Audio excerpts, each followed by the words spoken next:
Chapter 27, Raw. She had resurfaced throughout the investigation in different forms. A week later, Brian showed up unexpectedly at our clubhouse, toting a prostitute and a bag of speed. Bobby and I entertained him. All night, Brian baited me, desperate for me to taste his shit. Meanwhile, his date, spread on our couch, looking like a doll missing its stuffing. Sickly and used, knotted blonde hair, pale arms, puffed blue with track marks, she was Brian's prop. Part of him spilled over her legs as he shared the couch with her, the hilt of his gun flashing on his hip.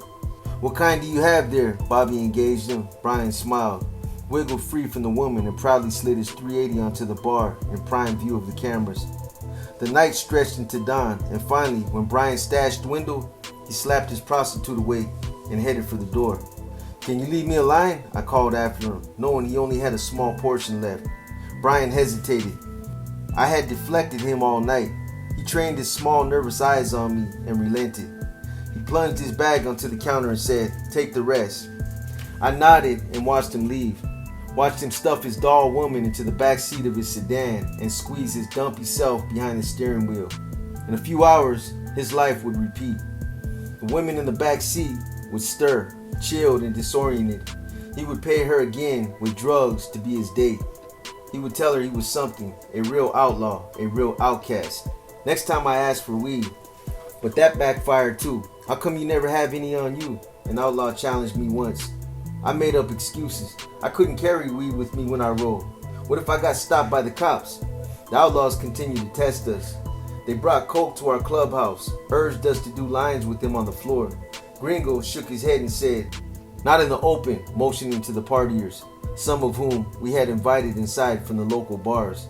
In order to look the part of a legitimate chapter, we threw frequent parties at our clubhouse, always prepared for the unexpected visitor. "We don't know who they are," Gringo explained. "They might be cops." And one by one, the outlaws filed into the restroom, Gringo too. He flushed his stash down the toilet, and when he emerged minutes later, he looked like the rest of them, red-nosed, wide-eyed, and fidgety. He should have received an Oscar for his brilliant performance. JD deflected further suspicion by offering me up as entertainment. "Do your midget routine." Foam flew from his beer mug and settled into his goatee. Outlaws gathered around our pink sofa chairs, eager to hear my profane one-liners. "How come I'm the show?" I laughed uneasily, put down my dirty rag, and assumed my best Vince Vaughn impression. "I wouldn't mind having midgets for the clubhouse. We would make them hustle for drinks." "They're not human, man," one outlaw roared. He flashed yellow and scissors at me. "Can you imagine if my old lady was a midget?" I began, and regretted the line as soon as I said it. "We've never seen your old lady." I knew where this was going. Bridget again. "She probably flew off the back of your bike," another heckled. I'd strap her on with bungee cords. My routine was working.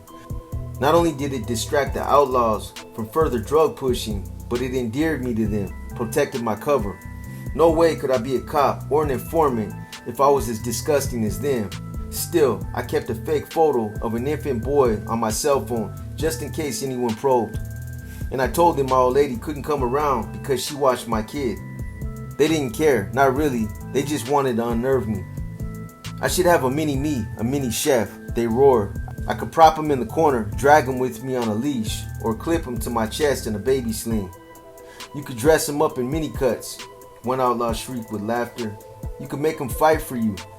"Midget wrestling," I pretended to endorse the idea. Their laughter echoed into the room, made the hair on the back of my neck bristle. "Fuck that, we should just toss them from the rooftop and watch them splat on the cement." They cackled, cheered, toasted. I was a big hit. I detached from them, their hollow faces, from their darkness. And as they funneled out of the clubhouse, one texted me midget porn. He winked, "Until we get Bridget." As promised, Bull arrived several weeks later from Montana. He showed up at our Petersburg clubhouse in the late afternoon and brokered a marijuana deal with Gringo. He could deliver 3 pounds of marijuana worth over $13,000. Gringo made him a partial payment, earnest money in the amount of $2,500 in government funds. But Bull never made it back with the drugs. The agents made sure police stopped him in possession of 5 pounds of marijuana and 2 assault rifles. My dual life took its toll. One morning, early, In bitter cold, I sat in my car with the engine on. Heat blasted my face. Flurries blew around my wife and newborn son framed in the doorway of my house. Still dressed in pajamas and slippers, she waved goodbye to me. A smile stained her face. She had long ago mourned the loss of me. Guilt wedged in my throat. I couldn't stop being undercover, couldn't stop being husband and father, couldn't stop being broken or hunted. My family, my job seduced me. I wanted both, needed both. But at times the pressure to deliver nearly cracked me. There was no time off in war, no safe zone. I compartmentalized my family, kept them contained in a field fenced with barbed wire. The agents and I returned again to North Carolina and the Charlotte clubhouse. I followed behind them in the undercover car as the agents fishtailed through the sleep. Still groggy from pain medication and with my arm in a sling, we entered the clubhouse prepared to discuss honey humans. Gringo tucked his wire inside his thick cable sweater. Winter blew around us. JD's trench coat swallowed him. Bobby wore a mask of calm. Only a bluish tint around his lips telegraphed his half-frozen state. His cuts, stiff from cold and wet, glazed with ice. Our boots left puddles on the concrete. Heaviness filled the air. Less. Now the Charlotte chapter vice president ushered us into a back room. The space resembled a large closet and smelled of wood chips. Unease itched down my spine. This was different, against pattern. Prospects bolted the two doors behind us. The clicks resounded like bullets loading in the chamber. Plywood boarded the windows. Something was up. Eminem was propped up against a crate, looking like a muscle. Had we just walked into an ambush? Shut in, closed off, it would be impossible for the cover team to reach us in time. Panic raced through my head. Had they seen Gringo's wire after all? Did they know he was a federal agent? Did they know I was an informant? Reason took over. They would have shot me by now, dropped me on the concrete, and watched my blood drain. The agents, they might beat silly, pull their patches and kick them out, but they might not kill them. Me, they would kill. 10 other outlaws from our region joined us. They all looked nervous. Eyes dropped to the floor, hands folded across chests, winter in their cheeks. "You've heard about Ivan?" Eminem briefed us. The Tennessee outlaw had recently kidnapped a sheriff's deputy at gunpoint and threatened to shoot him. Ivan had reliable intelligence that the deputy, who was posing as an outlaw, was actually undercover. After threatening to torture the deputy, Ivan, in the end, simply confiscated the deputy's colors. "We're taking precautions." Eminem folded his arms and barked. "Everyone's stripped." Nerves slicked my body. Gringo blanched. Rifles and shotguns lined the walls. If the outlaws found Gringo's wire, we were as good as dead. The cover team would be too late. With an injured shoulder, I had no way to return fire. Thinking quickly, I yanked down my pants, wriggled out of my boxers, and flashed my ass in the outlaws' faces. "You want a piece of me?" I hoped my spectacle was enough of a distraction. Bent over, head between my legs, I gauged Eminem's reaction. He smirked, shifted uncomfortably, flustered, but before he could protest, Bobby took my cue and stripped. Slowly, he unbuttoned his jeans, untangled his legs from stiff, ice-flecked denim. He tossed the jeans to the side, and in his underwear, model for the members, sashaying his hips as if he were in some kind of drag queen beauty contest. Les snickered, the prospects chuckled.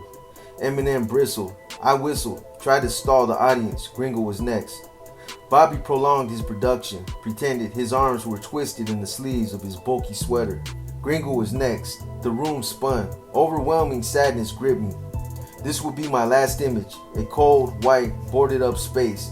I thought of rabbits, when they died, how their eyes snapped final shots like camera flashes. Gringo visibly paled. This was it. I wanted to thank him, tell him he'd saved me, gave me such a life. I hoped he knew I forgave him for riding so fast. He looked up, stared at me with wet eyes, and winked. Fear shivered through me. I knew all of us felt the tremor, but we were outnumbered. The end would only last seconds. But then something miraculous happened.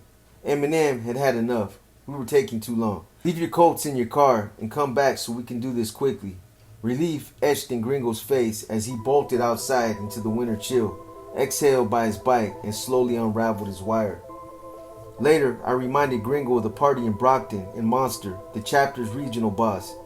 He feasted on lobster, tore soft white meat between his teeth, sprinkled paprika on a claw, and bragged about bombings he'd orchestrated. I threw a grenade once on a Hells Angels clubhouse roof. Clear juice dribbled down his chin. It landed in the fucker's yard and blew up his Rottweiler. He wiped his sticky fingers on a paper napkin and reached into his pocket. He produced something that resembled a pager, and my heart stopped. Check this out. I knew instantly what it was. It's a bug detector. Monster held the device close to my chest. The thing vibrates if it detects a wire. Nice, I smothered a smile, dipped a lobster claw into the butter sauce, and felt lightheaded. Thankfully, none of us had a wire on that day. Monster chuckled. Fucking feds. He tucked the bug detector into his vest. I like you. He laughed. You're quite funny. He pressed his thumb to his temple. You're smart. Then he pulled off his t-shirt with an Irish 3-leaf clover and handed it to me. You should have a souvenir. It meant something to him. The Outlaw skeleton logo appeared on the front. They didn't make those shirts anymore. The trick is not to mind it, I told Gringo. I minded. Gringo's face reddened. We all did. The psychological warfare was worse than the physical. Each night at the clubhouse, we reviewed day's play, mentally checking off the conversations we had, the inflections and tones, the facial expressions. These were our maps. We studied them, memorized them, and learned to read them like white water. Young rivers had steep drops and waterfalls. Old rivers coursed through flatlands. Middle-aged rivers had a combination of both and were typically the most deadly. That night I dreamed of rushing rapids, of light shallow water, of warnings, V's in the ripples. There's something down there, I shouted into the cold winds, but no one heard me. River left, I paddled furiously towards the shore. River right, get out, get out. Eddy the boat, obstacle ahead. After the close call, I worried that I had become a liability to the team. Eminem's impromptu strip search rattled me. It had been too close, and I had been helpless to defend against bullet spray. After 4 months, I begged my doctor to take a second look at my arm. He scheduled another MRI. I waited anxiously in my paper roll for the results. The doctor looked grim, his pasty cheeks drained of bloom. I'm sorry, he began. The first surgery did absolutely nothing. He suggested a redo, that I simply rewind the last 4 months. I felt sick. The tendons in my shoulder had snapped like rubber bands, he explained. If he cut just 2 more inches and reattached them, they might reduce the pain. I would be an invalid. If I never punched again, never pulled a trigger, never rode a motorcycle, what would I be? Guilt tore at me. I had risked my family, risked everything, for a chance to save them, for a chance to give them normal. They trusted me. My wife did not deserve to be anonymous. I thought I could do it.